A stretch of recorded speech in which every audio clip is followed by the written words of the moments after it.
السلام علیکم ناظرین، ابھی یہ پی ڈی ایم کا جلسہ ختم ہوا ہے اور میں اس حوالے سے بات کروں گا، لیکن میرا جو کچھ میڈیا کہہ رہا ہے، میرا جو ہے نا اس سے ذرا بات ہٹ کے ہوگی، اور اس میں ایک تو بات جو ہے وہ اطمینان بخش ہے اور دوسری بات انتہائی تشویشناک ہے۔ ناظرین، جلسہ ختم ہو گیا، اس میں مریم نواز نے سب سے زیادہ طویل خطاب کیا، اور ظاہر ہے وہ جیسے روایتی تقریر کرتی ہیں ویسے ہی انہوں نے کہا۔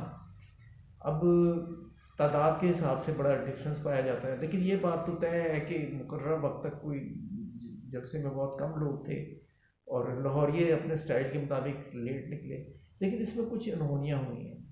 لیکن سب سے پہلے جو میں نے آپ سے وعدہ کیا میں وہ آپ کو بتاتا ہوں کہ اطمینان بخش پہلو کیا ہے۔ اطمینان بخش پہلو یہ ہے کہ الحمدللہ تھریٹ کے باوجود کوئی ناخوشگوار واقعہ نہیں ہوا، لیکن میں دعا گو ہوں کہ ایسا ہی رہے۔ اب لوگ جا رہے ہیں اجدام کی شکل میں، ہزاروں کی تعداد ہے، تو اللہ کرے کہ حالات ٹھیک رہے۔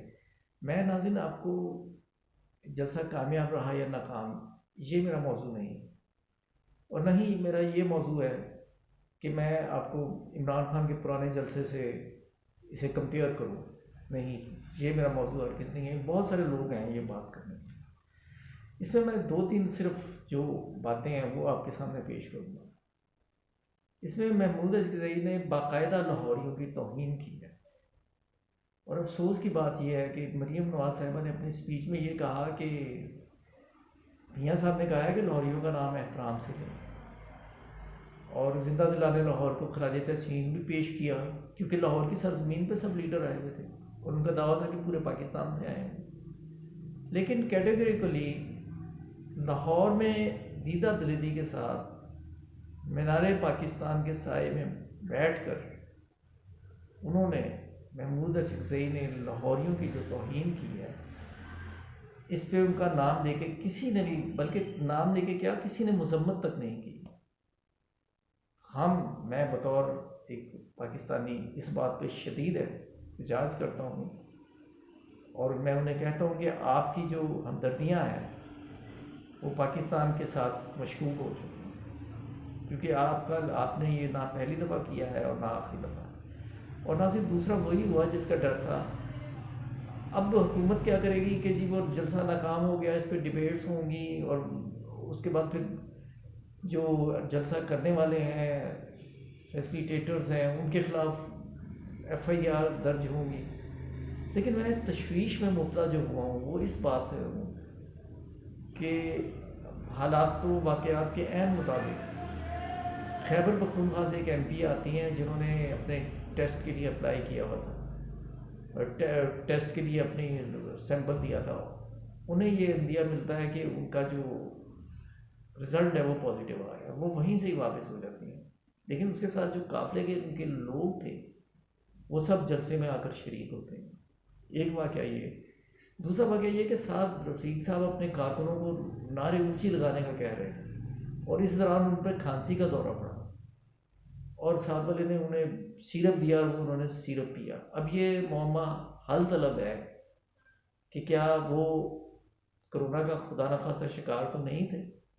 اگر کرونا کا شکار تھے تو انہیں گھر میں محصور ہونا چاہیے تھا، لیکن انہوں نے یہ اب نہیں معلوم، اگر ان کا ٹیسٹ نیگیٹو تھا پھر تو حالات اتنے مشکوک نہیں ہیں، خطرناک نہیں ہے۔ لیکن ناظرین یہ تعداد چاہے آپ لاکھوں میں کہہ دیں، حالانکہ لاکھوں میں شاید یہ نہیں تھی تعداد، لیکن ایک بڑا جلسہ بہرحال ہوا۔ اس کے نتیجے میں کووڈ-19 کا خطرہ لاہور کی حد تک بہت زیادہ بڑھ گیا، اور اس وقت میری گورنمنٹ سے یہ تجویز ہے کہ کوئی ایک ایف آئی آر درج نہ کی جائے، یہ سب کچھ بھلا دینا چاہیے۔ جلسہ ہوا، ختم ہو گیا، کہیں آپ کی حکومت نہیں جانے پا رہی۔ آپ کو یہ چاہیے کہ فوری طور پر آپ لاک ڈاؤن ان علاقوں میں جہاں یہ اس کا زور ہے وہ شروع کریں، اور اپنے انٹیلیجنس کی مدد سے یہ پتہ چلایا جائے لوگوں کا کہ کون کون لوگ جو ہیں وہاں انہوں نے شرکت کی جو اس مرض میں مبتلا تھے۔ تو یہ بہت ضروری ہے نہیں تو پورے لاہور کو تھریٹ ہے. ناظرین اب اسے سیاسی جو مذائقہ خیز کہا گیا کہ جی یہ تو سب سے بڑا کووڈ-18 محترمہ نے اپنی تقریر میں کہا کہ عمران خان ہے، اور یہ سب چیزیں جو ہے نا یہ حیرت انگیز ہے میرے لیے سب کچھ. گورنمنٹ کو یہ چاہیے کہ فوری طور پر یہ حفاظتی اقدامات کریں. لاہور ہائی کورٹ نے صرف ارجنٹ کیسز کی سماعت جو ہے اس حد تک محدود کر دیا ہے اپنے آپ کو. تو یہ حالات ہیں. اب آئیے ذرا تقاریر کا جائزہ لیں. اس میں جو تقریر کی گئی فضل مولانا جو بلاول صاحب نے کی، انہوں نے اندیا دے دیا کہ جی اب وہ اس میں ہوگا لانگ مارچ ہوگا، لیکن استعفوں کا کوئی ذکر نہیں. اور یہ خبر بھی میرے پاس تازہ ترین پہنچ گئی ہے کہ وہ کل ملاقات کر رہے ہیں شہباز شریف سے.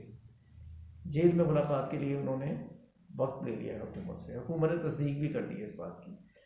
تو اب یہ تو بات طے ہو گئی کہ جو استعفے کا بیانیہ ہے وہ تو ٹائی فش ہو گیا.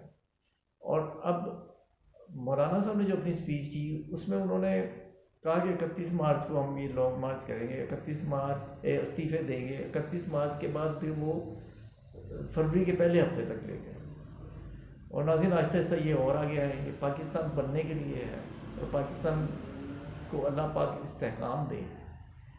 اور سب لوگ جانتے ہیں جس طرح عوام لاہور کے عوام کی اکثریت نے جس طرح اس سے لا تعلقی کا اظہار کیا ہے، میں لاہور کے عوام کو سلام پیش کرتا ہوں.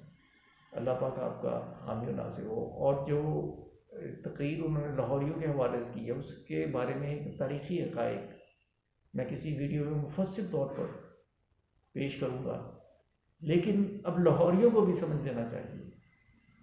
اور گویا یہ پیغام دیا ہے محمود رضوی نے کہ یہ ہے تمہاری اوقات. ناظرین اگر آپ نے یہ چینل سبسکرائب نہیں کیا تو سبسکرائب کر کے بیل آئیکن کو کلک کر دیں. آپ کا بہت بہت شکریہ. السلام علیکم.